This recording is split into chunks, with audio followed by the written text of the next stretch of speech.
Hello friends, welcome to Samayal. இன்னைக்கு வீடியோல ரொம்பவே புதுசான அதே சமயம் பெண்கள் எல்லாருக்குமே ரொம்ப யூஸ்ஃபுல்லான கிச்சன் டிப்ஸ் மற்றும் வீட்டு குறிப்புகள் தான் பார்க்க போறோம். இந்த வீடியோல நான் சொல்லக்கூடிய டிப்ஸ் எல்லாமே ரொம்ப இன்ட்ரஸ்டிங்கா இருக்கும். என்னென்ன டிப்ஸ்னு பார்க்கிறதுக்கு முன்னாடி நம்ம சேனலை புதுசா பார்க்கறவங்க மறக்காம Subscribe பண்ணிக்கோங்க. இப்போ நம்ம ஃபர்ஸ்ட் டிப் என்னங்கறத பார்க்கலாம். இன்னைக்கு நான் முட்டைக்கோஸ் பொரியல் தான் செய்ய போறேன்.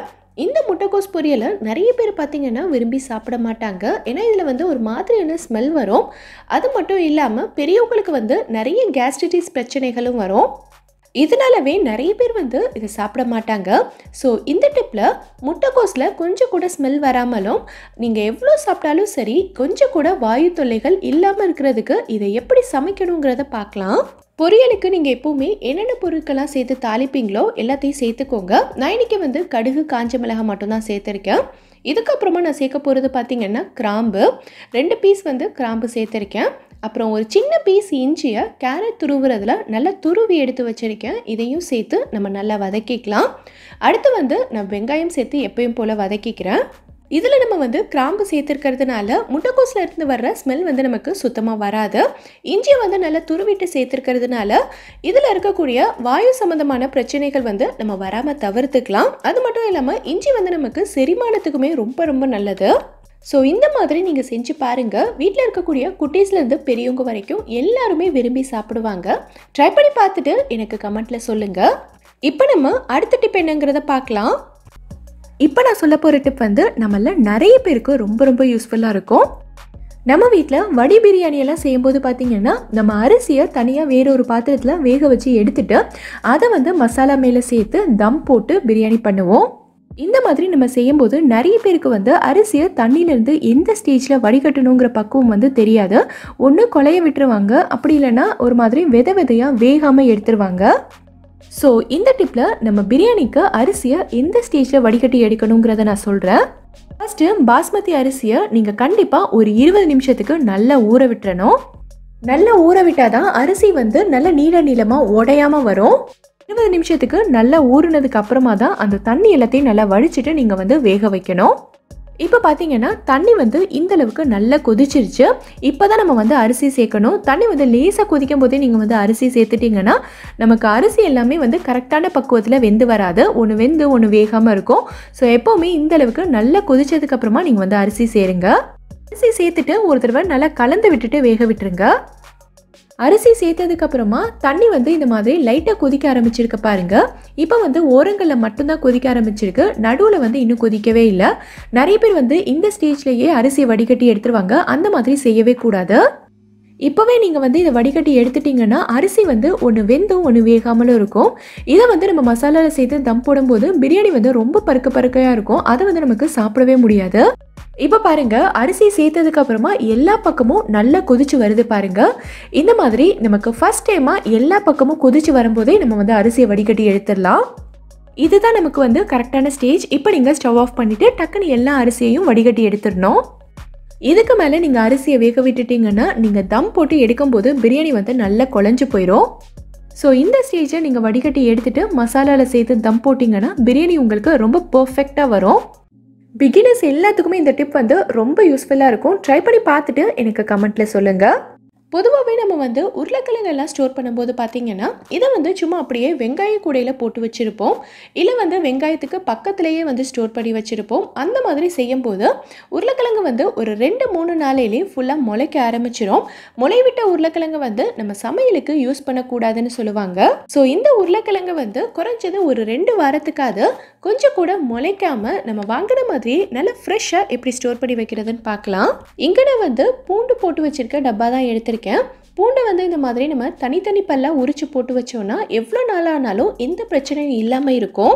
இப்போது இதில் தான் நம்ம உருளைக்கிழங்கையும் சேர்த்து போட்டு வைக்க போகிறோம்.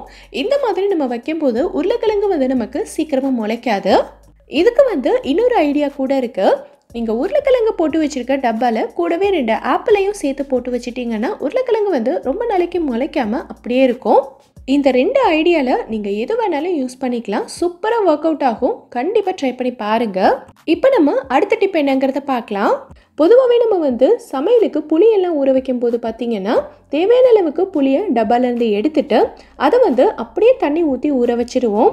ஆனால் இந்த புளியில் பார்த்தீங்கன்னா நிறைய தூசி குப்பை எல்லாமே இருக்கும். ஸோ அப்படியே நம்ம ஊற வைக்கும்போது இதை நம்ம கரைச்சிட்டு யூஸ் பண்ணணும்னா இதில் இருக்கக்கூடிய தூசி எல்லாமே நமக்கு குழம்புல கலந்துரும். ஸோ இனி அந்த மாதிரி செய்யாதீங்க. புளியை ஊற வைக்கிறதுக்கு முன்னாடி இதில் இருக்கக்கூடிய நார் கொட்டை எல்லாத்தையுமே எடுத்துட்டு கொஞ்சமாக தண்ணி ஊற்றி இதை லைட்டாக அலசி எடுத்துருங்க. ஸோ அதுக்கப்புறமா நீங்கள் தேவையான அளவுக்கு தண்ணி ஊற்றி ஊற வச்சுக்கலாம். புளியை நீங்கள் லைட்டாக அலசுறதுனால புளியோட ஜூஸும் சேர்ந்து வேஸ்ட் ஆயிருமோன்னு யோசிக்க வேண்டாம். ஏன்னா புளியை நல்லா ஊற வச்சு கரைச்சாதான் புளி கரைசல் கிடைக்கும். ஸோ நம்ம ஊற வைக்காமல் லைட்டாக அலசுறதுனால இதில் இருக்கக்கூடிய ஜூஸ் எதுவுமே வேஸ்ட் ஆகாது. உங்கள் சமையலும் ரொம்பவே ஹைஜீனிக்காக இருக்கும். நிறைய பேர் யோசிக்கலாம், என்னடா புளி டப்பாவுக்குள்ள வெள்ளை வெள்ளையாக இருக்கேன்னு. இது கல்லுப்பு. நம்ம புளியை நிறைய நாளைக்கு ஸ்டோர் பண்ணி வைக்கும்போது கூடவே கல்லுப்பும் சேர்த்து போட்டு வச்சோன்னா ரொம்ப நாளைக்கு புளி ஃப்ரெஷ்ஷாக இருக்கும். இதில் குட்டி குட்டி பூச்சி வண்டு எதுவுமே உங்களுக்கு சுத்தமாக வரவே வராது. நம்ம வீடியோவை ரெகுலராக ஃபாலோ பண்ணுறவங்களுக்கு இது தெரிஞ்சிருக்கும். ஸோ புதுசாக பார்க்குறவங்களுக்காக நான் இப்போ சொல்லியிருக்கேன். இப்போ நம்ம அடுத்த டிப் என்னங்கிறத பார்க்கலாம்.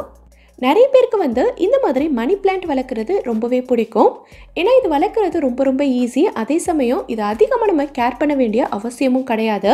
ஆனால் இந்த மணி பிளான்ட் ரொம்ப ரொம்ப சீக்கிரமாக வளரணும், அதே சமயம் நல்லா அடர்த்தியாக வளரணும்னா என்ன பண்ணணுங்கிறத நான் சொல்கிறேன். இந்த செடியில் ஏதாவது ஒரு இலை கருகிருச்சு இல்லை பழுத்து போயிருச்சு அப்படின்னா அந்த இலையை டக்குன்னு ரிமூவ் பண்ணி எடுத்துருங்க. இல்லைன்னா செடியில் இருக்கக்கூடிய சத்து அந்த இலைகளுக்கும் போகும். அடுத்து இலையோட நுனியில் மட்டும் காய ஆரம்பிக்குது அப்படின்னா ஒரு சிசர் வச்சு லைட்டாக அந்த இலையோட நுனியை மட்டும் கட் பண்ணி விட்டுருங்க. இந்த செடி வேகமாக நல்லா அடர்த்தியாக வளரணும் அப்படின்னா நம்ம ஒரு சொல்யூஷன் ரெடி பண்ணி இந்த செடியில் ஸ்ப்ரே பண்ணணும். அது என்னங்கிறத பார்க்கலாம். இங்கே நான் ஒரு கப் அளவுக்கு தண்ணி எடுத்திருக்கேன். தண்ணி ரொம்ப சூடாகவும் இருக்கக்கூடாது, ரொம்ப சில்லுன்னு இருக்கக்கூடாது. இப்போ இதோட நம்ம சேர்க்க போகிறது பார்த்திங்கன்னா பால் தான். காய்ச்சாத பால் 1/2 டீஸ்பூன் அளவுக்கு சேர்த்துக்கோங்க.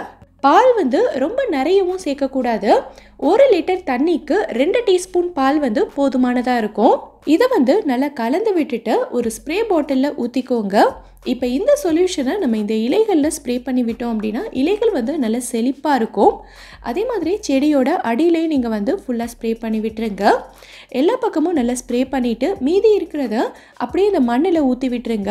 இந்த மாதிரி நீங்கள் செஞ்சீங்கன்னா செடி நல்லா செழிப்பாக இருக்கும். அதே மாதிரி ரொம்ப சீக்கிரமாகவே இதில் நிறைய க்ரோத் இருக்கும். செடியும் நமக்கு நல்லா அடர்த்தியாக வளரும். ஆனால் இதை நீங்கள் டெய்லியும் செய்யக்கூடாது. 15 நாளைக்கு ஒரு தடவை தான் இந்த மாதிரி செய்யணும். தண்ணியில் வளர்க்குற மணி பிளான்ட்டுக்கும் நம்ம சொல்யூஷன் ரெடி பண்ணலாம். அந்த டிப் உங்களுக்கு வேணும்னா எனக்கு கமெண்ட்டில் சொல்லுங்கள். நான் அடுத்த வீடியோவில் உங்களுக்கு சொல்கிறேன். இந்த டிப்பை நீங்கள் கண்டிப்பாக ட்ரை பண்ணி பாருங்கள். இப்போ நம்ம அடுத்த டிப் என்னங்கிறத பார்க்கலாம். நிறைய பேர் நம்ம வீடியோவோட கமெண்ட்டில் கேட்குறீங்க, உப்பை பீங்கான் சாடியில் கொட்டி வச்சுருந்தாலுமே ரொம்ப சீக்கிரமாகவே தண்ணி விட்டுருது, அது ஏன்னு? அதுக்கு என்ன காரணம்னா நீங்கள் உப்பை பீங்கான் சாடியில் கொட்டி வச்சுருக்கிறது மட்டும் இல்லாமல் அதுக்கு யூஸ் பண்ணுற ஸ்பூனையுமே நீங்கள் உடன் ஸ்பூனாக தான் யூஸ் பண்ணணும். நிறைய பேர் பிளாஸ்டிக் ஸ்பூன் போட்டு வைப்பாங்க. அந்த மாதிரி செய்யாதீங்க. இப்போல்லாம் ரொம்ப கம்மியான ரேட்டில் நிறைய மரக்கரண்டி அவைலபிளாக இருக்குது. ஸோ அந்த மாதிரி ஒரு மரக்கரண்டியை நீங்கள் இந்த உப்பு ஜாடியில் போட்டு வச்சுக்கலாம். அதே மாதிரி உப்பு கொட்டி வைக்கிறதுக்குமே நம்ம பிளாஸ்டிக் பாட்டில் யூஸ் பண்ணக்கூடாது. ஏன்னா உப்பு ரியாக்ட் ஆகும். ஸோ ஒரு பீங்கான் ஜாடி அப்படி இல்லைன்னா இந்த மாதிரி கிளாஸ் பாட்டில் யூஸ் பண்ணிக்கலாம். நம்ம காஃபி ஜாம் எல்லாம் வாங்கும்போது இந்த மாதிரி கிளாஸ் பாட்டில் கிடைக்கும். ஸோ அதை நீங்கள் யூஸ் பண்ணிக்கோங்க. முக்கியமாக இதில் ஸ்டெயின்லெஸ் ஸ்டீல் ஸ்பூன் போட்டு வைக்காதீங்க. ஏன்னா உப்பு ரொம்ப சீக்கிரமாகவே ஸ்டெயின்லெஸ் ஸ்டீலில் அரிச்சிரும். இந்த ஸ்பூனை பார்க்கும்போதே உங்களுக்கு தெரியும்னு நினைக்கிறேன். நான் இதை கவனிக்காமல் ஒரு 5-6 நாள் உப்பு ஜாடிக்குள்ளே போட்டு வச்சுட்டேன். ஸோ இதை பார்த்தீங்கன்னா இந்த அளவுக்கு அரிச்சிருச்சு. நான் இன்னும் கவனிக்காமல் அப்படியே போட்டு வச்சுருந்தேன்னா ஸ்பூனே உடஞ்சிருக்கும். ஸோ அந்தளவுக்கு அரிச்சிருக்கு. ஸோ உப்பு கொட்டி வைக்கும்போது இந்த விஷயங்கள்லாம் நீங்கள் கவனமாக இருந்துக்கோங்க. எல்லார் வீட்டில் இருக்கிற குழந்தைங்களுமே கண்டிப்பாக கறிவேப்பிலை சாப்பிடவே மாட்டாங்க. நம்ம சட்னிலேயோ குழம்புலையோ போட்டு வச்சுருந்தா கூட தனியாக எடுத்து வச்சுட்டு தான் சாப்பிடுவாங்க. ஸோ அப்படி இருக்கிற குழந்தைங்களுக்கு இப்போ நான் சொல்கிற மாதிரி நீங்கள் செஞ்சு கொடுங்க.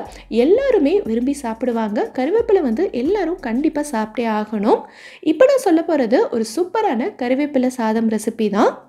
இதை நீங்கள் வந்து லஞ்ச் பாக்ஸ் ரெசிபியாகவும் கொடுத்து அனுப்பலாம். ரொம்ப ரொம்ப சூப்பராக இருக்கும்.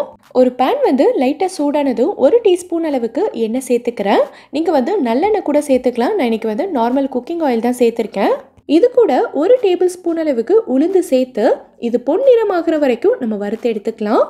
கூடவே வந்து 1/2 டீஸ்பூன் அளவுக்கு சீரகம், ஒரு 12லேருந்து 15 மிளகும் சேர்த்துக்கிறேன். இது கூடவே காரத்துக்காக 3 காஞ்ச மிளகாய் சேர்த்துக்கிறேன். அப்புறம் ஒரு சின்ன எலுமிச்சை அளவுக்கு புளியும் சேர்த்து இதையும் நம்ம வந்து நல்லா வறுத்துக்கலாம். இந்தளவுக்கு நல்லா வறுப்பட்டதுக்கு அப்புறமா இதை தனியாக ஒரு பிளேட்டில் மாற்றி வச்சுட்டு இப்போ அதே பேனில் நான் வந்து ஒரு கைப்பிடி அளவுக்கு நல்லா கழுவி காய வச்சுருந்த கருவேப்பிலை சேர்த்துக்கிறேன். இந்த கருவேப்பிலை வந்து நல்லா முருகலாக வறுபடணுங்கிற அவசியம்லாம் கிடையாது. 1 நிமிஷத்துக்கு மட்டும் நம்ம வதக்கிட்டு இதையும் தனியாக எடுத்து வச்சு ஆற விட்டுறலாம். இது எல்லாமே நல்லா ஆறுனதுக்கு அப்புறமா நம்ம ஃபஸ்ட்டு வறுத்து எடுத்து வச்சுருந்த உளுந்து காஞ்ச மிளகாய் எல்லாத்தையும் மிக்ஸி ஜாரில் சேர்த்துக்கலாம். இதை ஃபஸ்ட்டு நம்ம அரைச்சி எடுத்துட்டு அதுக்கப்புறமா கருவேப்பிலை சேர்த்துக்கலாம். இந்தளவுக்கு அரைப்பட்டதுக்கு அப்புறமா நம்ம வதக்கி எடுத்து வச்சுருந்த கருவேப்பிலையை சேர்த்துட்டு இது கூடவே கொஞ்சமாக பெருங்காயத்தூள் சேர்த்துக்கலாம். அப்புறம் கூடவே இதுக்கு தேவையான அளவுக்கு உப்பு சேர்த்துக்கலாம். இது வந்து சாதத்துக்கு மட்டும் இல்லை, இட்லி தோசைக்கு கூட சூப்பராக இருக்கும். இதில் வந்து கொஞ்சமாக நல்லெண்ணெய் சேர்த்து மிக்ஸ் பண்ணிவிட்டு நீங்கள் இட்லி தோசை கூட வச்சு சாப்பிடலாம். ரொம்பவே சூப்பராக இருக்கும். இதை வந்து கொஞ்சம் அதிகமாக செஞ்சு ஃப்ரிட்ஜில் வச்சுக்கிட்டிங்கன்னா 1 வாரம் வரைக்கும் நீங்கள் யூஸ் பண்ணிக்கலாம். இங்கே நான் வந்து 3 பேர் சாப்பிட்ற அளவுக்கு சாதம் எடுத்திருக்கேன். இந்த அளவுக்கு நல்லா உதிரியாக இருக்கணும். இந்த சாதத்தில் நான் உப்பு போட்டே தான் வடிச்சிருக்கேன். அடுத்து ஒரு பேன் வந்து லைட்டாக சூடானதும் அதில் 2 டேபிள் ஸ்பூன் அளவுக்கு எண்ணெய் சேர்த்துக்கிறேன். நான் இன்றைக்கி வந்து நல்லெண்ணெய் தான் சேர்த்துருக்கேன். நல்லெண்ணெய் சேர்த்தோன்னா இதோட வாசனையே அவ்வளோ சூப்பராக இருக்கும். எண்ணெய் காஞ்சதும் கடுகு சேர்த்து பொரிய விட்டுட்டு கொஞ்சமாக கருவேப்பிலையும் காஞ்ச மிளகாயும் சேர்த்துக்கிறேன். இது வந்து வாசனைக்காக தான். கொஞ்சமாக வேர்க்கடலை சேர்த்து நல்லா வறுத்துக்கிறேன். வேர்க்கடலை மட்டும் இல்லை, நீங்கள் வந்து கடலைப்பருப்பும் சேர்த்துக்கலாம். அதுவுமே ரொம்ப நல்லாயிருக்கும். நல்லா வறுப்பட்டதுக்கு அப்புறமா இதில் சாதத்தை சேர்த்துட்டு நம்ம ரெடி பண்ணி வச்சுருக்க பொடியை சேர்த்து நல்லா மிக்ஸ் பண்ணி விட்டுருங்க. எல்லாத்தையும் சேர்த்து கலந்து விட்டுட்டிங்கன்னா நல்ல கமகமன்னு சூப்பரான கருவேப்பிலை சாதம் வந்து ரெடி ஆயிடுச்சு. இதை செய்கிறதுக்கு 5 நிமிஷம் தான் ஆகும். ஆனால் ரொம்பவே சத்தானது. ஸோ கண்டிப்பாக ட்ரை பண்ணி பாருங்கள். இந்த வீடியோவில் நான் சொல்லியிருக்க டிப்ஸ் எல்லாமே உங்களுக்கு ரொம்பவே யூஸ்ஃபுல்லாக இருந்திருக்கும்னு நினைக்கிறேன். இதிலிருந்து ஏதாவது ஒரு டிப் உங்களுக்கு யூஸ்ஃபுல்லாக இருந்தாலும் மறக்காமல் எனக்கு கமெண்ட்டில் சொல்லுங்கள். இந்த வீடியோ பிடிச்சிருந்தா லைக் பண்ணுங்கள். உங்கள் ஃப்ரெண்ட்ஸ், உங்கள் ஃபேமிலி மெம்பர்ஸ்க்கு இந்த வீடியோ யூஸ்ஃபுல்லாக இருக்கும்னு நினச்சிங்கன்னா கண்டிப்பாக ஷேர் பண்ணுங்கள். மறக்காமல் நம்ம பிஸ்மி சமையலுக்கு சப்ஸ்கிரைப் பண்ணிவிட்டு பக்கத்தில் இருக்கக்கூடிய பெல் ஐக்கானில் ஆப்ஷன் ஆலும் செலக்ட் பண்ணுங்கள். தேங்க்யூ.